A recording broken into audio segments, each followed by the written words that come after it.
Are you really our child? My dad sighs as he looks at my report card. Growing up in a family of doctors, I always thought that following that path was the natural thing for me to do. So I've been studying hard since I was a child. And my grades have always been at the top of my class. But to my dad, a doctor himself, that's apparently not enough. He says it has to be at the national level, or it doesn't count. Hearing this again and again, I gradually grew to despise the profession of being a doctor. My name is Emily. Both my parents are doctors, and so are my relatives. I have an older sister, and my parents always assumed that my sister and I would naturally go into the medical field.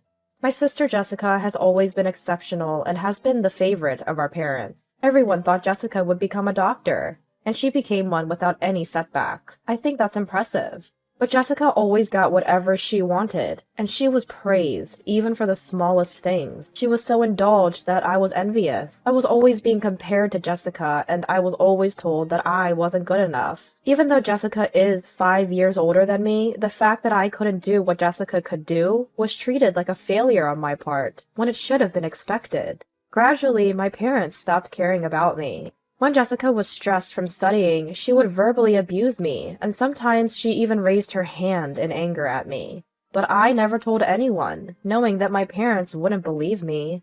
I went to a college preparatory school, but I have no intention of going to college. After constant verbal abuse, I left home. I was already working part-time, planning for this, and I had enough money to get by, for now. When I graduated from high school, I found a live-in job at a hotel in a tourist area, and they took me in. I needed my parents' consent because I was still a minor, but they wrote the consent form without a word. They probably just wanted me to leave, the failure that I was, as soon as possible. I hadn't contacted my family for over 6 months since leaving home, and I hadn't heard from them either. But as the end of the year approached, I got a call from Daddy. "Come home for the New Year's celebration. The relatives are gathering, and you'll be the host." Daddy said just that and hung up without waiting for my response. At home, it's a tradition for relatives to gather for a feast every New Year's. Since the relatives are all doctors, it's always been a painful experience for me. And of course, I always end up doing the odd jobs. I'm responsible for everything, from cleaning the day before to preparing food, drinks, baths, and futons for the relatives who stay over. Mom just gives me instructions, and Jessica, of course, ignores me altogether. I've wondered why it has to be me, but I felt guilty about not pursuing a medical career, and it was easier to go along with it. I thought I wouldn't be called because I left home, but Daddy contacted me, so I decided to go home for just one day. My hotel job was, of course, in its busy season. I couldn't take a long break. I planned to go home and leave quickly, using my job as an excuse. When I got home that day, Daddy yelled at me. "You're late! Everyone's coming soon! Why didn't you come back yesterday?" But I'm busy at work this time of year, so it was hard to take even a day off. "Stop making excuses! Hurry up and get ready!" He wouldn't listen to me at all. Sighing, I entered the house where Mom was waiting. There was no feeling of relief coming back home. I just cleaned, cooked, and prepared drinks, as Mom told me to. As the relatives gathered and the party started, I was out of the loop, as usual, but that was more comfortable for me. Complaints about the hospital or gossip about patients, it was nothing but bad-mouthing others. I even thought that becoming a doctor made everyone talk bad about someone. For me, it was not a fun space at all. But Jessica seemed to enjoy mingling, looking down on other doctors and patients, making fun of them. As I carried drinks, Christopher approached me. "So, Emily, being a doctor was impossible for you, huh?" He said with a smirk, and I felt disgusted. I wanted to say that I hadn't failed to become a doctor, I just didn't want to. I don't want to be someone who can't live without demeaning others like you. I swallowed the words that almost came out, because it would only drain my energy to say them. Night came and I fled from my family home. My parents complained about how the cleaning would be done, who would entertain tomorrow, but I didn't care. I have to work early tomorrow. Without even bringing a change of clothes, I just said that and quickly boarded the bus home. That was the only contact from my family for a year. When it came, I thought, not again. Every year, I took a day off, went home, and immediately returned. It wasn't that I didn't find it bothersome, but it was only one day a year. I lived at home until I graduated from high school, and they even paid for my college preparatory school, despite not going to college. So I figured it wouldn't hurt to show my face at home that much. 7 years have passed since then, and I'm now 25. I still visit home once a year, unchanged. It's that time of year again. I should be hearing from Daddy soon. Just as I started thinking that, the phone rang. I assumed it was Daddy, but when I looked at the screen, an unexpected name was displayed. I pressed the call button.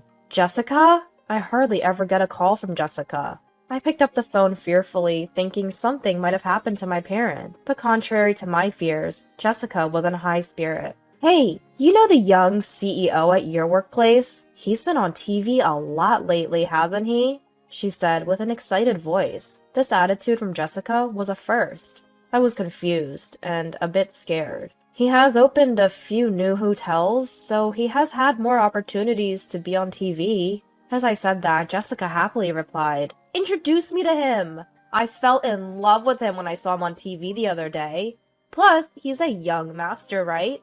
I think he'd suit me." I was at a loss for words. To think she'd contact me for something like this. What does she mean by suit me? Gentle Alexander and Jessica, who likes to look down on others, would never match. While I was lost for words, Jessica continued the conversation. "Oh, I see. You, a lowly worker, wouldn't have a chance to be close to the CEO.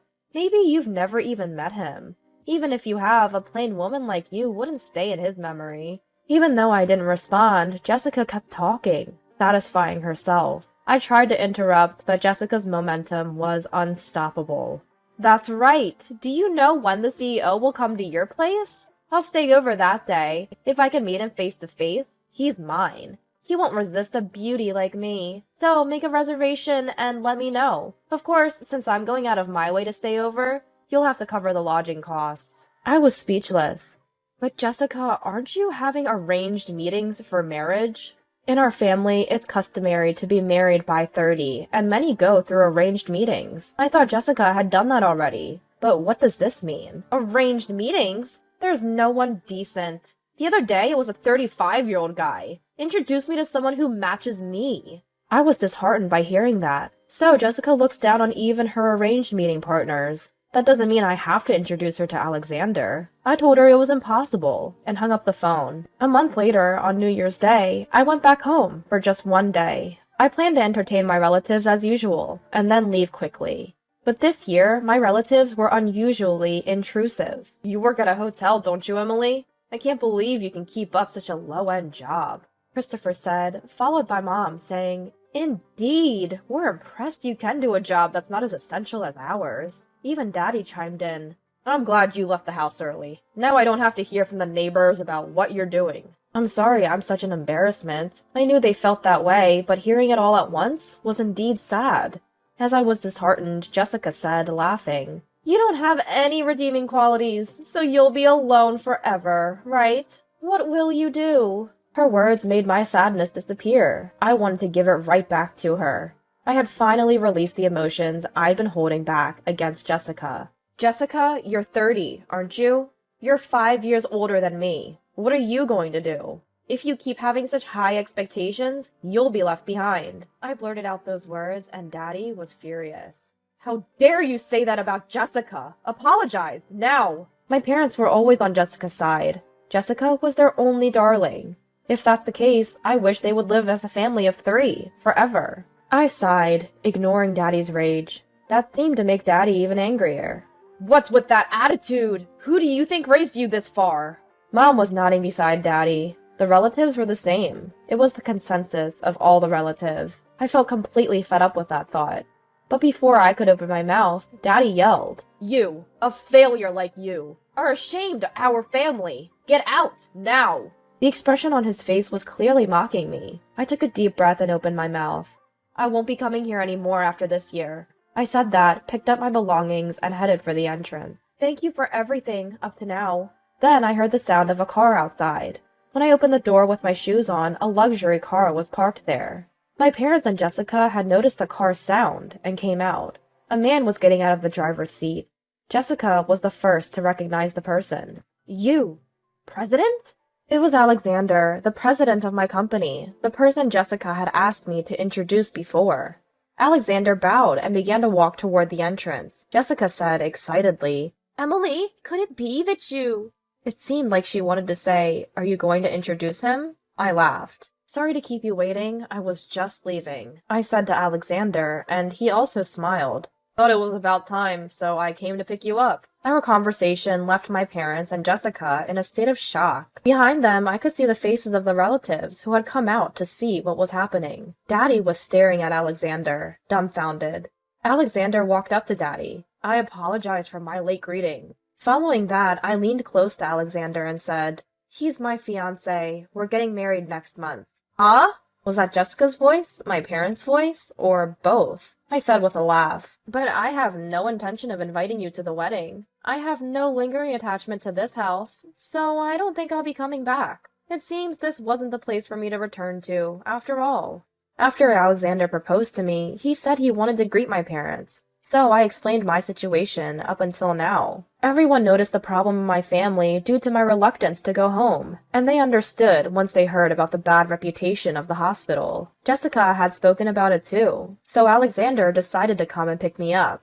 Ignoring my stunned family, I continued. "Speaking of which, there's a new hotel opening near Daddy's hospital. I'm involved in the project, and when I was doing the local research, I found out that Daddy's place has been involved in multiple medical malpractice and scandals. Is that right?" Daddy's face changed color at this. "You're not involved in this, are you, Daddy?" The local people were so shocked by the bad reputation. Jessica works there too. "Are you sure it's okay?" According to the locals, the reputation of Daddy and Jessica is the worst. I was shocked to hear from the locals. Like father, like daughter. Referring to Daddy and Jessica. At that time, I also heard that Daddy and Jessica were causing scandals, and I felt somewhat responsible for it. That's why I'm excited to make the hotel business a success and please the locals.